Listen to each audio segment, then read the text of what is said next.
e impulso económico para la zona media, que sigue recuperándose de los graves daños de las inundaciones de julio. Casi 2 millones de euros irán destinados a reparar infraestructuras agrarias, 800.000 para arreglar los desperfectos en las infraestructuras de las entidades locales y el resto para restablecer la circulación en las carreteras afectadas y la construcción de un nuevo puente de acceso a Sant Joan, que se espera que esté terminado en 3 o 4 meses.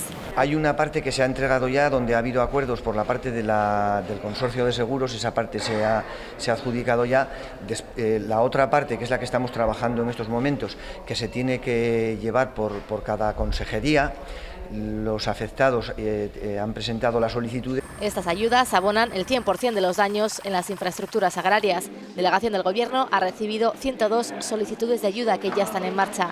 La estimación total de todos los daños es de más de 38 millones de euros. La zona está pendiente aún de ser declarada catastrófica por el Gobierno central. Se han producido otras catástrofes a nivel nacional, los incendios en Canarias, las inundaciones en la Comunidad Valenciana y en Cataluña. Entonces se está tratando de ver si es mejor hacer un decreto único para atender todas esas necesidades a nivel nacional. Y así, poco a poco, se espera que la zona siga recuperando la normalidad.